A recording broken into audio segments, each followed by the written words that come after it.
Mushy Peas by Barrie Mahoney.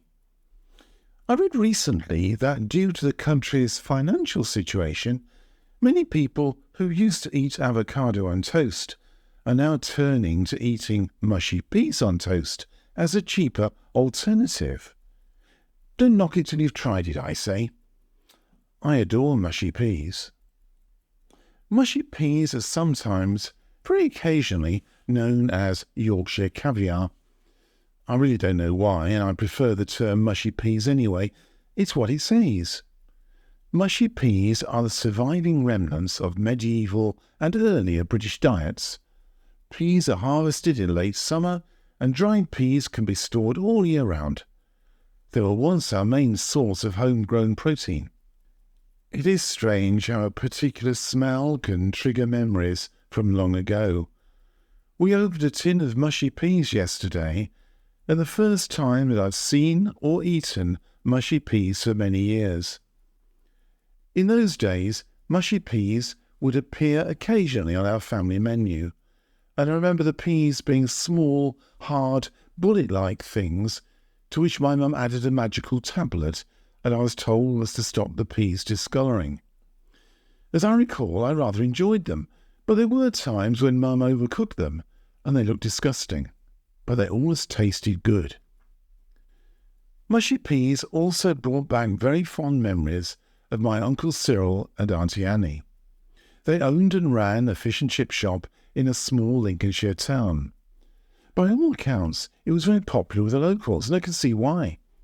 My Uncle Cyril, who was my father's brother, was a very jolly, friendly character. He was a thin man who smoked like a trooper, had an amazing sense of humour, and made a kind of repressed, squelching sound whenever he laughed, which seemed to be most of the time. He wore very thick pebble glasses, as his eyesight was so poor, a family trait that I have inherited. As a child, I loved his company, maybe because he looked a bit like a slimmer, much jollier version of my father. Auntie Annie was a very plump, round, busy lady, with a ready smile and a loud, booming voice.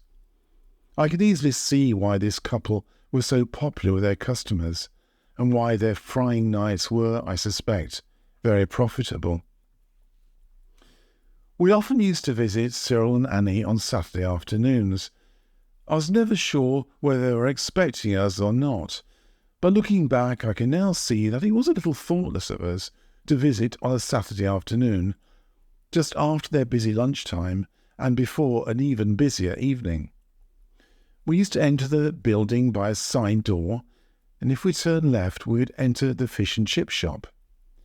It was a strange, rather bleak room with a massive pale green and metal fryer at one end of the room, with bare floorboards, long trestle tables and benches filling the rest of the room.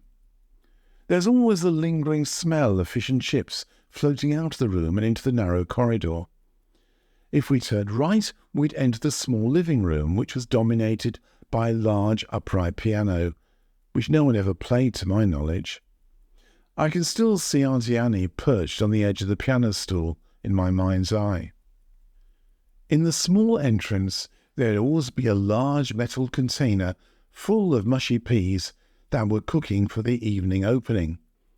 I loved the smell, and always wished Aunt and Uncle would present me with a plate of chips and mushy peas, which sadly they never did. Indeed, I don't recall ever eating fish and chips from their restaurant. They would politely entertain us in their small living room with a cup of tea, when my dad and Uncle Cyril chatted and laughed together. Although Dad was very different in his attitude and behaviour to Uncle Cyril, they clearly enjoyed each other's company. It was good to see Dad laughing heartily at Uncle Cyril's jokes and teasing, although I often sensed that my mum was more irritated than amused at their schoolboy humour. She would soon make her regular excuse of, "We'd better be going soon, as we have to let Sally out and feed her," or whatever the current excuse would be. Sally was our corgi, who would probably be just fine for several hours, but she always provided Mum with a good excuse to leave whenever she felt uncomfortable or wanted to escape a situation.